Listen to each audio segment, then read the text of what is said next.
La noche caía como un telón pesado sobre el techo de lámina. Afuera, el viento arrastraba polvo, papeles viejos y ladridos de perros que no parecían ladrar a nadie. Dentro de la pequeña casa, los 5 miembros de la familia Méndez cenaban en silencio, frijoles refritos y un poco de arroz, con tortillas duras que apenas se podían doblar. De pronto, un sonido seco cruzó el aire. No fue un trueno. Todos lo sabían. Rosa, la madre, se levantó de golpe y bajó la cabeza de su hija pequeña, Ana, de 7 años, hasta el suelo. Lalo, el hijo de en medio, ya sabía qué hacer, apagó la única luz con un solo giro de muñeca. Chris, el mayor, ni se inmutó. Siguió comiendo como si nada. Eliseo, el padre, se quedó congelado. Había aprendido que moverse podía ser tan peligroso como quedarse quieto. ¿Fueron cohetes?, preguntó Ana, con voz temblorosa. Sí, mi amor. Cohetes, dijo Rosa, pero ni ella misma se creyó la mentira. El silencio volvió, denso como la humedad que se colaba por las grietas de las paredes. Pasaron 5 minutos antes de que alguien hablara. En este rincón del norte del país, los sonidos no eran solo sonidos. Eran advertencias. Siempre es lo mismo, murmuró Eliseo, mientras se levantaba a buscar una cerveza que había escondido en una cubeta con agua. Y va a seguir igual si tú no haces nada, le dijo Rosa, sin levantar la voz. Se miraron apenas por un segundo. Un segundo suficiente para que todo lo que no decían se dijera solo.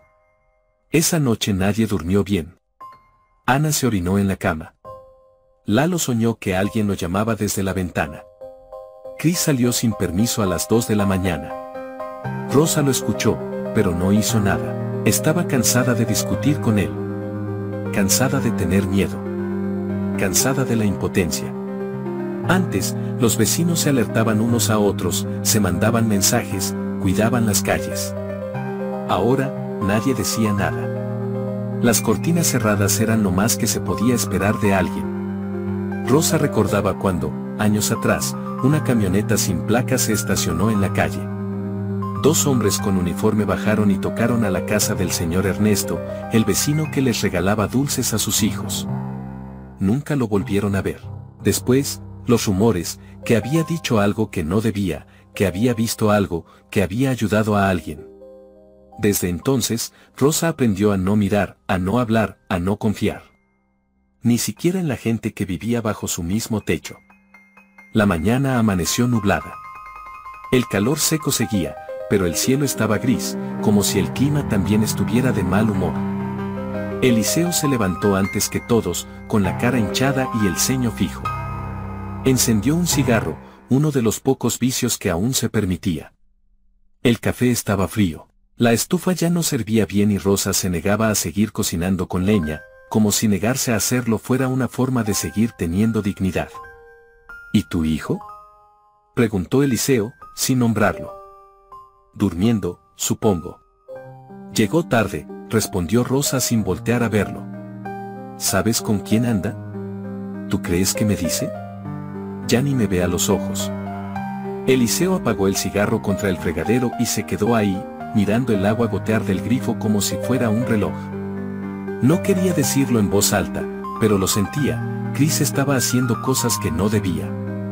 Había señales. La ropa nueva, el celular, la actitud. Lo conocía. Era su hijo. También era joven. También había sentido la tentación del dinero fácil. Pero en su tiempo, la cosa era distinta. Ahora el precio era demasiado alto. Lalo salía poco de la casa. Prefería quedarse en su mundo de dibujos y libros usados que encontraba en la basura o en las ferias escolares. Tenía talento, pero nadie en su entorno sabía qué hacer con eso. Él dibujaba para entender.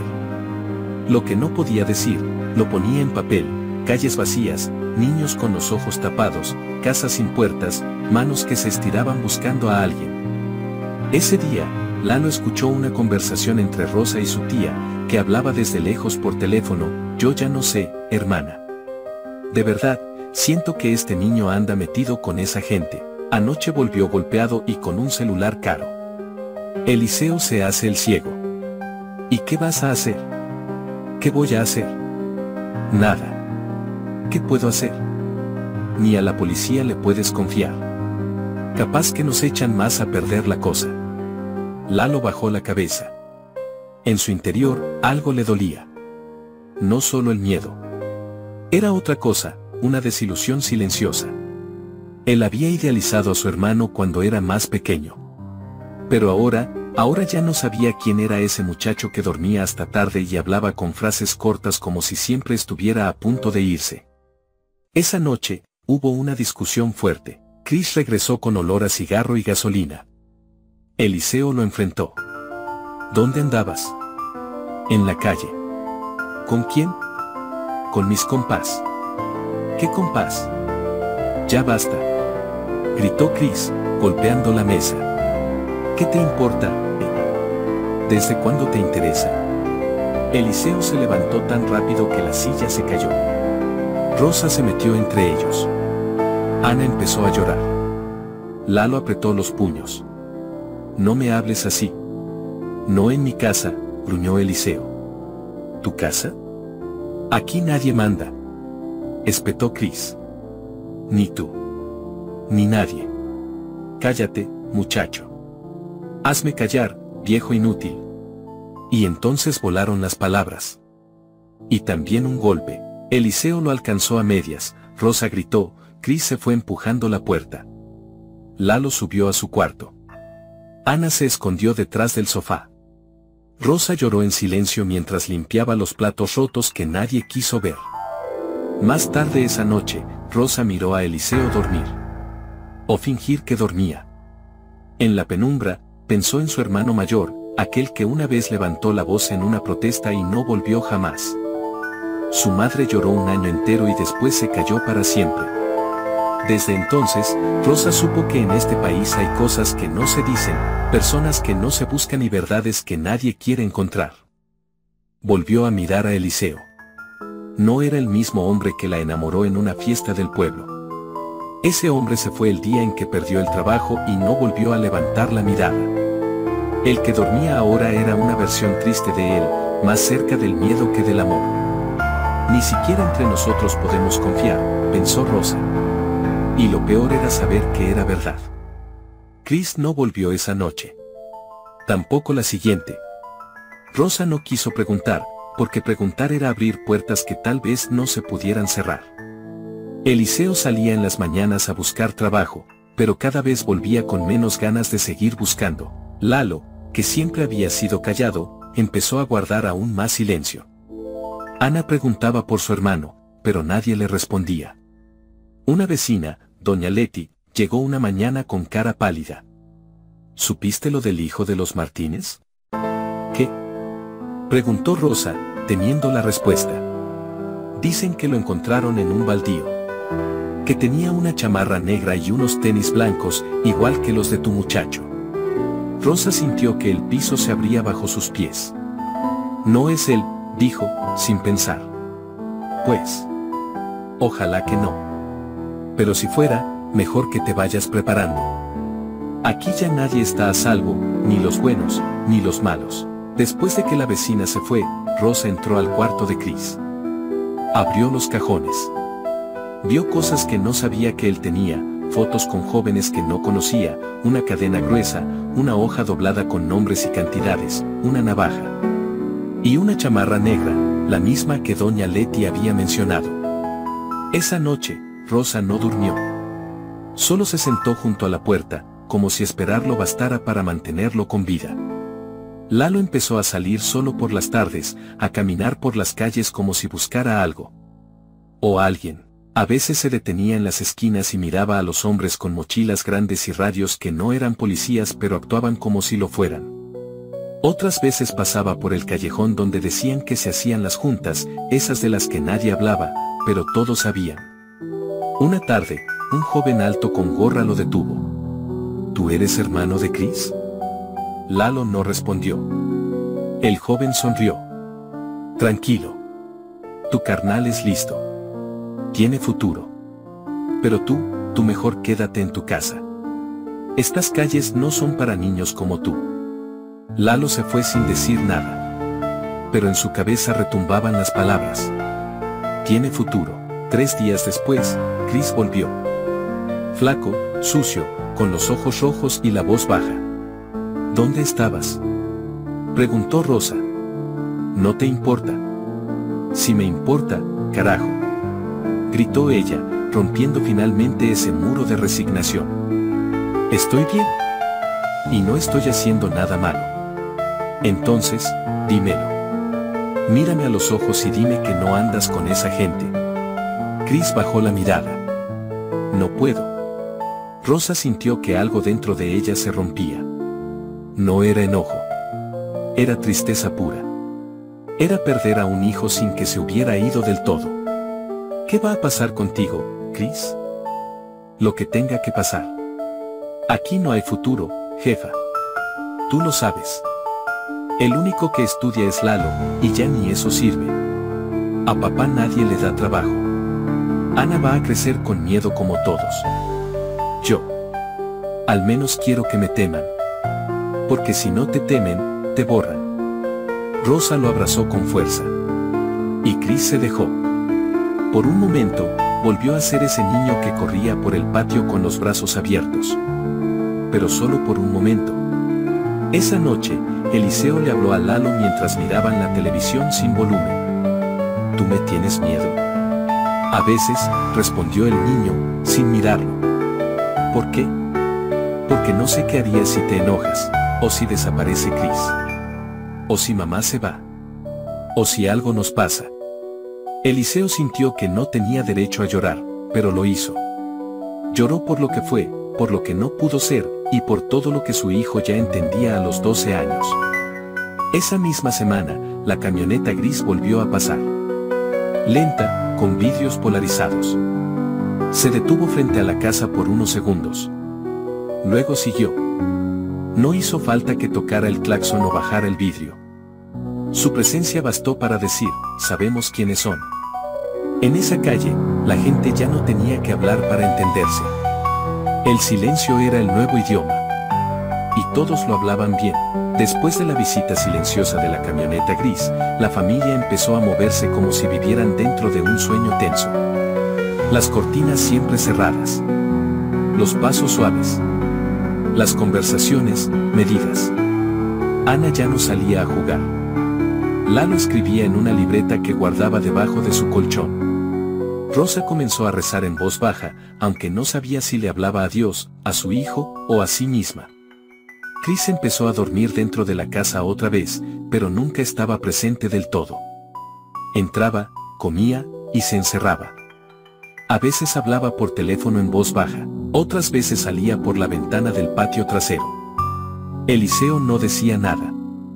No porque no supiera, sino porque no quería confirmar lo que ya era evidente. Una tarde, Lalo encontró a Ana hablando sola en el patio. ¿Qué haces?, preguntó. Le digo a los ángeles que cuiden a Chris. ¿Y crees que te escuchan? Ana lo pensó un momento. No lo sé. Pero si no le pido a alguien, siento que se va a morir. Lalo no supo qué contestar. Solo se sentó a su lado. En su cuaderno, ya había dibujado esa escena, una niña hablando con el cielo, y un hermano mayor alejándose con una sombra más grande que él. Esa noche, Rosa llamó a Eliseo a la cocina cuando los niños dormían. No podemos seguir así.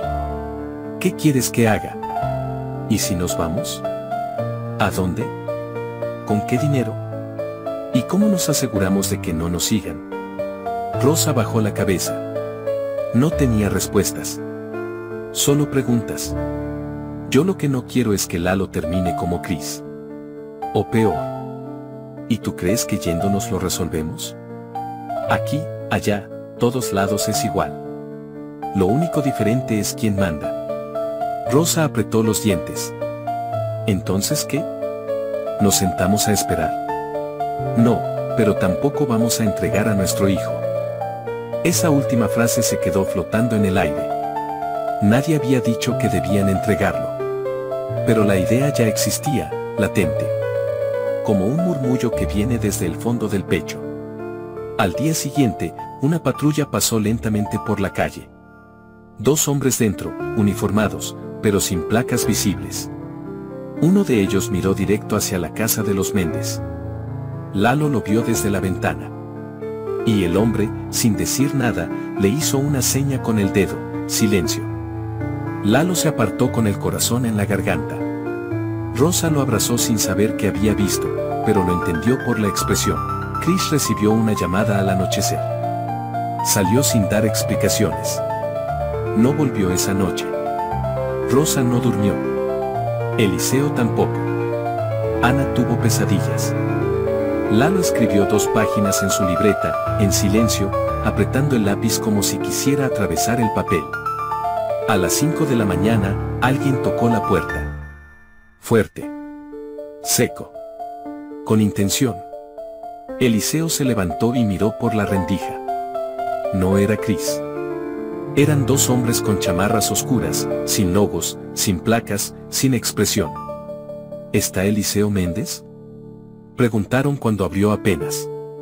Soy yo. Su hijo mayor estuvo en un lugar donde no debía. Queremos hablar con usted. A solas. Rosa apareció detrás, con los ojos abiertos como platos. Lalo también escuchaba desde las escaleras. No tenemos nada que decir, dijo Rosa con voz firme. Entonces dígale que tenga cuidado. Hay cosas que no se perdonan. Ni entre familia. Y se fueron.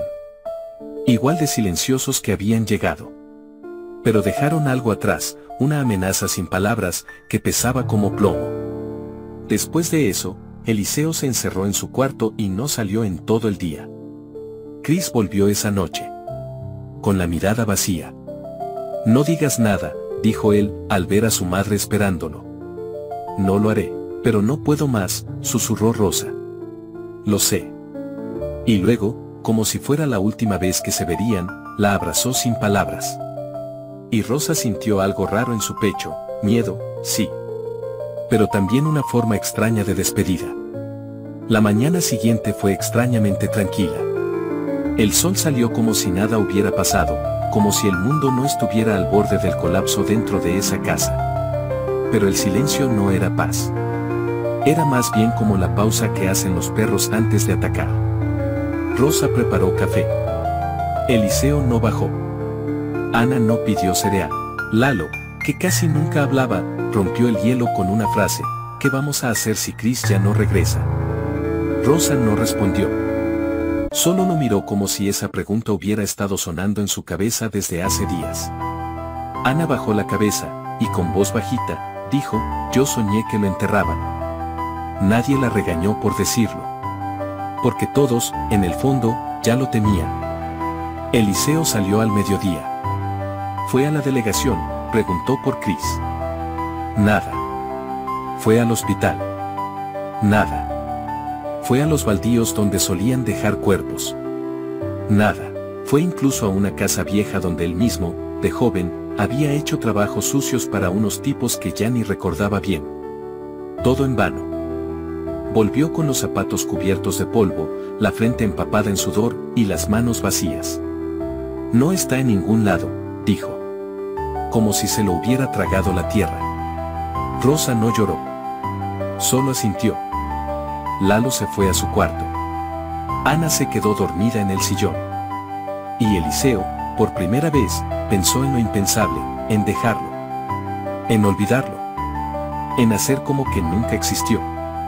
Como tantos padres que aprendieron que amar duele más cuando uno no puede hacer nada. A la noche siguiente, Rosa encontró un sobre en el buzón. Sin nombre. Sin remitente. Solo una palabra escrita en lápiz, apretada: perdón. Dentro, una foto. Era Chris. Vivo. Sentado. Pero golpeado. Con un cartel detrás que decía un nombre de barrio que Rosa conocía bien. Un lugar al que nadie entraba si no quería problemas. Eliseo miró la foto. Se quedó callado. Luego dijo: esto es una trampa. ¿Y si no lo es? Entonces ya está más allá de lo que podamos salvar. Rosa tembló. ¿Estás diciendo que lo dejemos morir? Estoy diciendo que si vamos allá, vamos todos con él. Lalo escuchaba desde la escalera. Más tarde, tomó su cuaderno, arrancó varias hojas con dibujos, y las quemó en el patio.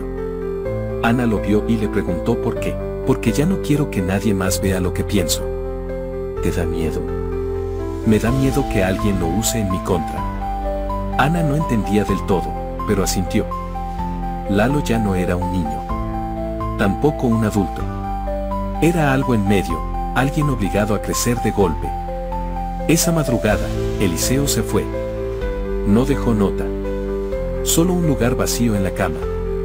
Rosa lo supo en cuanto abrió los ojos. Se sentó y respiró hondo. No lloró. Solo se quedó mirando el techo. A las 2 horas, tocaron la puerta. Era Eliseo. Herido. Sangrando de un brazo. Sucio. ¿Dónde está Chris?, preguntó Rosa, con el corazón en la boca. Eliseo negó con la cabeza. No estaba ahí. Pero me esperaban. Querían que fuera. Me dejaron ir, para que supiera que pueden entrar cuando quieran. Que no estamos a salvo ni en nuestra casa. ¿Y ahora? Ahora solo nos queda cuidar lo que aún tenemos. Esa noche, Lalo no durmió. Se quedó escribiendo. No dibujos. Palabras. Un testimonio. Algo que, si todo salía mal, al menos alguien podría encontrar. Como prueba. Como advertencia. Como una última verdad. Ana se le acercó, le puso una cobija en los hombros y le dijo, si tú también te vas, ¿quién va a decirme la verdad? Y Lalo, con voz rota, prometió, yo no me voy a ir. No sin ti. Pasaron 5 días. Chris no volvió. La casa de los Méndez se convirtió en un espacio congelado. Todo lo que hacían era en automático, lavar, comer poco, cuidar a Ana, evitar ruidos, no mirar a nadie por demasiado tiempo. Parecía que vivían dentro de un secreto demasiado grande para contarlo, y demasiado pesado para sostenerlo. Una noche, Rosa encontró a Eliseo sentado en la oscuridad del patio, mirando al cielo sin estrellas. ¿Te arrepientes?, preguntó ella. Sí. De muchas cosas. ¿De haber ido a buscarlo? No, de haberlo dejado solo tanto tiempo antes. Ella se sentó a su lado. Yo también me siento culpable.